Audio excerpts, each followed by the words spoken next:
was born in 42 and I'm now 82. I grew up in Zurich, Switzerland. I was working in the company which I had with my husband, and I was designing backpacks, travel bags, everything connected with traveling, even fashionable handbags. I was traveling to the Far East many times per year. Then I was traveling to fashion shows inside Europe. I was traveling to America as well.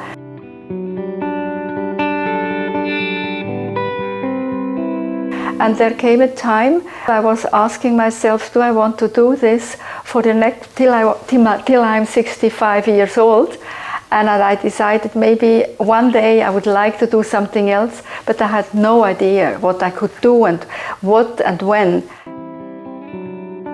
So when I was 55, I really had the feeling I want to do something else, and that's when it happened.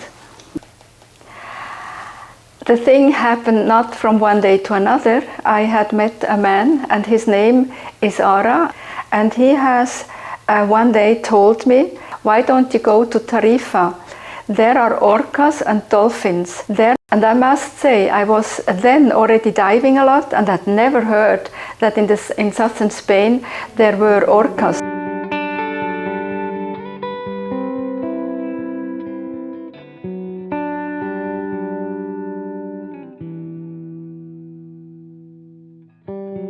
I came here with my friends who lived here, and we rented a boat. There was no whale watching here. Tarifa was really a sleeping fishing village, and we were able to go out into the Strait of Gibraltar. When we went out into the strait, we were crossing many ships. At that time, there were 200 big ships that were passing by every day, freighters and even fast ferries. That was for me actually shocking, that here should be dolphins living or animals living here between these big ships. And the first thing that we saw were pilot whales, and they came immediately to the boat and were around the boat. So finally I had the proof that marine mammals were living here. So I was really pleased to find what I tried to look for. They were not orcas, but they were pilot whales.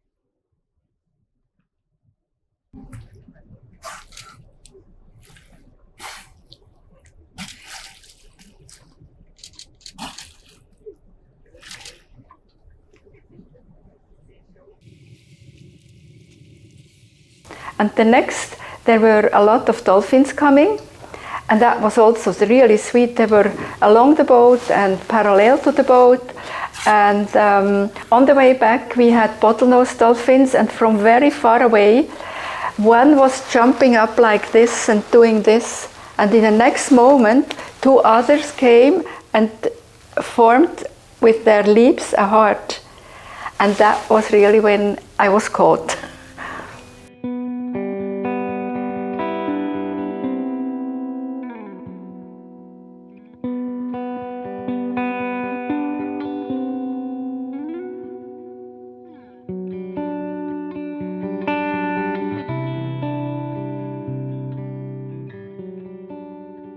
Very soon afterwards, I heard that in Monaco there was an event for marine biologists, and I tried to go there just to get a bit more to know about the marine biologists, about whales and dolphins in general. And there, by accident, I met 2 students from the University of Basel. And when I told them that what I had seen here in the Strait of Gibraltar, they hardly could believe it, because also they had not heard that there were marine mammals living here in the strait with all this traffic we have here. And when they told the Professor Davidsen at the time, he immediately said, I will help. So that was then, of course, when I decided we will found a foundation for information and research on marine mammals, FIRM.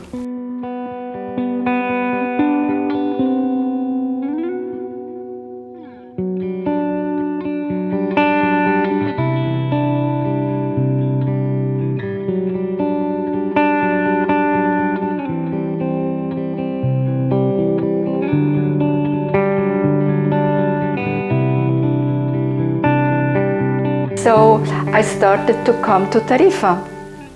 I rented a bar, an old stinky bar, and we had then to repair it, and we made a nice office.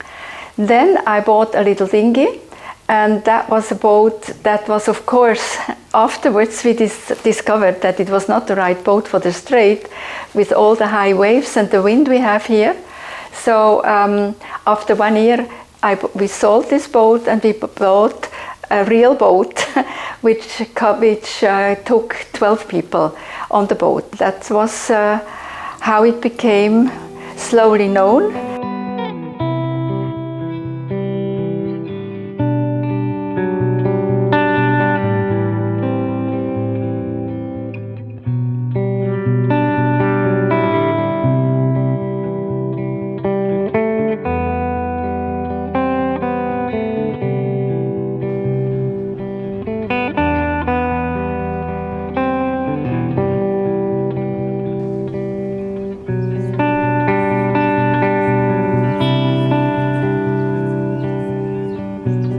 We decided that we wanted, before people go on the boat, we wanted to give them an introduction talk, and we do this in 4 languages before every trip.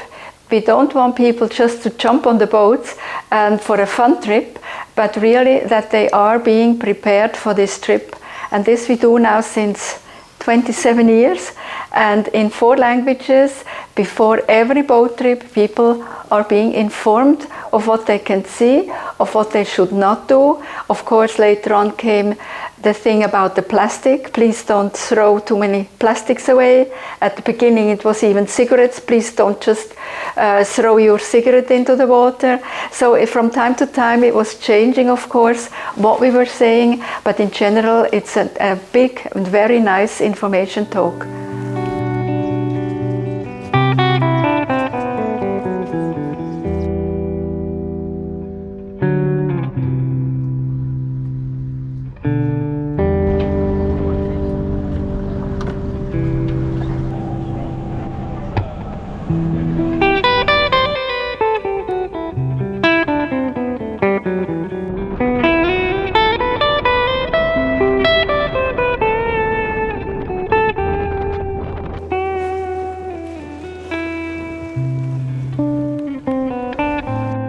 Well, I'm always looking forward. What are we going to see today? Because we never know. And also we have a lot of experience how to find them, but we never know who we are going to find, which animals, which species, and there is always a surprise there waiting for us. Basically every day is a new surprise. They are moving differently, the currents are different, the tides are different, so there is never a repetition, never.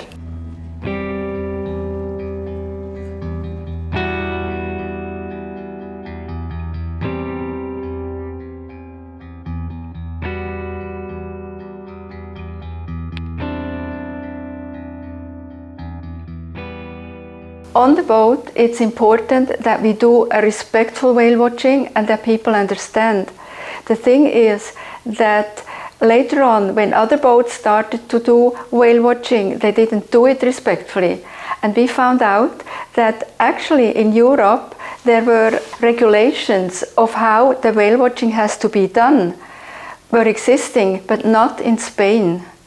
So that was something I really wanted to bring to Spain, and we found a group in Tenerife who had the same problems with people who were harassing the animals, and together with this group from Tenerife we brought the respectful whale watching regulations to the government in Madrid, and from there it took 5 years to come back to us whale watchers how we should really follow all these rules. And we are doing this. We are not harassing the animals. We are not going straight into them. We try to go parallel. And I must say, they very often come to the boat because the youngsters are very curious. The young dolphins or young pilot whales, they're curious and then come and watch and inspect our boat, which then of course is really a pleasure for us.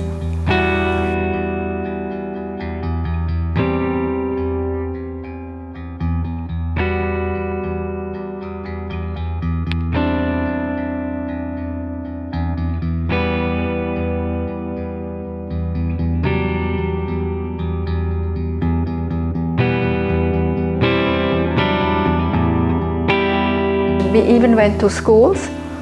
I had volunteers, 2 students from the University of Cadiz, and already in the first winter they went to schools from Algeciras to Cadiz, to every school in January and February, and informed the children of what we have here. We have also presented academic works on the board of International Whaling Commission, and it has been done with Jörn, with our biologists, and with veterinarians and the University of Basel. It was honored there, and I'm very happy. After 20 years of continuous data collection for the research, the University of Basel awarded me an honorary doctorate. I hadn't even known that you could get a doctorate as a non-academic, and I was naturally very surprised.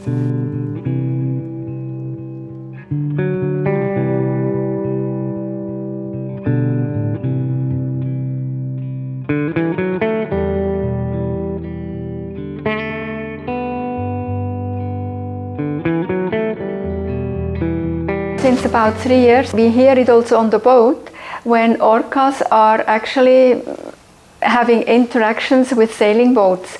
And of course they damage sailing boats. They don't want to do harm, kind of a play, but of course for the sailors that's not funny. And we hear there are more than 600 happenings of this during the last 3 years.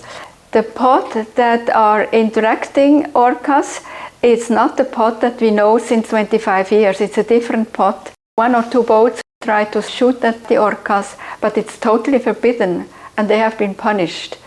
And we know, of course, when is it happening, because this we hear on the boat, and our biologist is also in an app where he always gets messages, so we know a bit where these orcas are.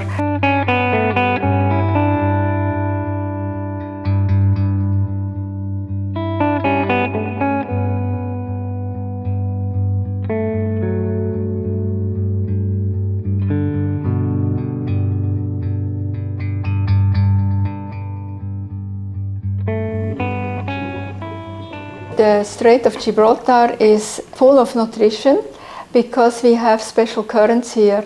In the Mediterranean, the water evaporation is higher than in the Atlantic Ocean. So the sea level in the Mediterranean is lower. This means there is constantly a flow from the Atlantic Ocean into the Mediterranean. And this flow then comes back on the ground and brings up a lot of plankton, a lot of food. And this makes this strait so important. And that's what makes it, of course, interesting for all the marine mammals.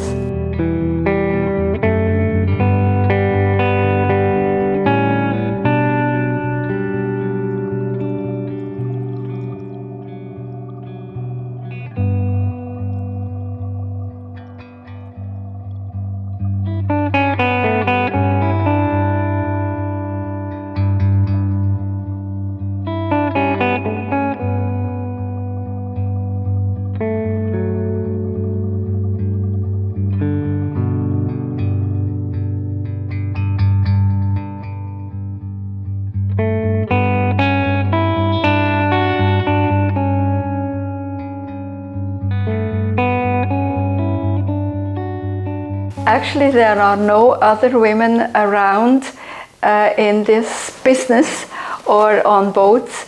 There are occasionally the volunteers, of course. There are women, more women than men, who come and volunteer and are going and accompanying like guides on the boat. But leading a whale watching company, I must say I don't know another woman. I really don't know.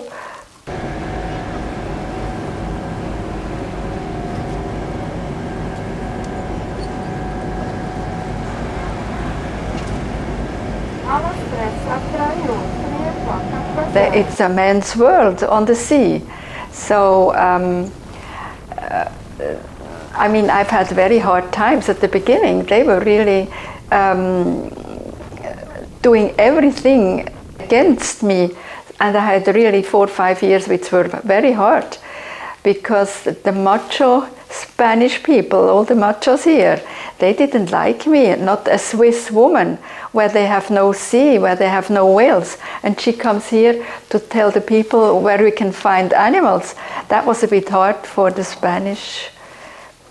I must say, in the meantime, most of the people really have accepted me and have nothing against me being on the boat.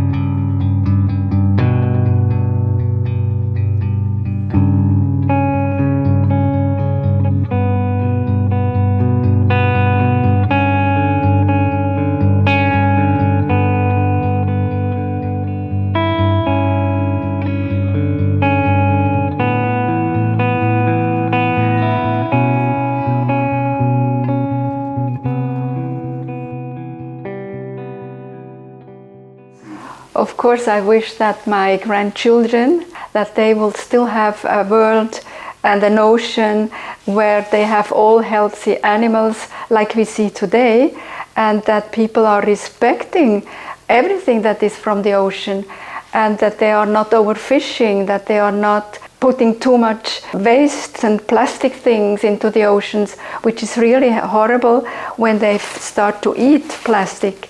And we have had really painful example. It was a big turtle and it has 12 kilos of plastic inside her stomach, and she couldn't dive anymore.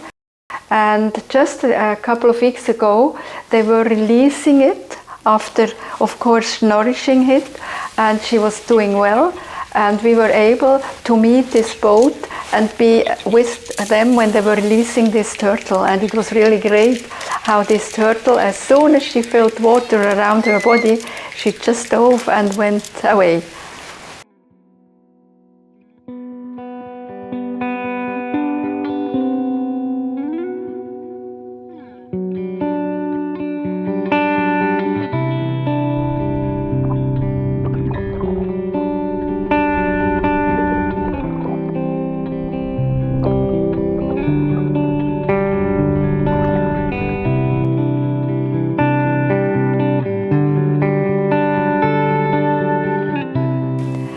I'm always very happy when I see the families with the children, and really even small children, when they come on the boat, and especially when they see a sperm whale diving off, when they start to scream because they're so happy to see a whale going and diving down.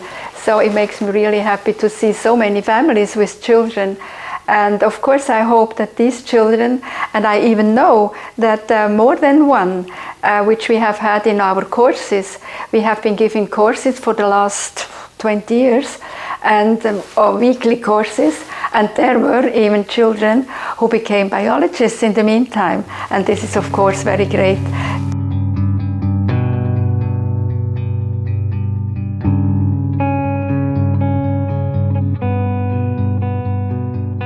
And for me it is clear that I'm not staying now just because I'm older in Switzerland and start knitting, but I really want to be on the boat. I want to be with animals, and this also gives me like a daily gymnastic. I have to be balancing, and this is really also good for my health, and this is why I'm doing it, and I will do it as long as I can do it. I mean, I know one day there will be, I don't know, pains here or there, but as long as I don't have this, I will go on the boat.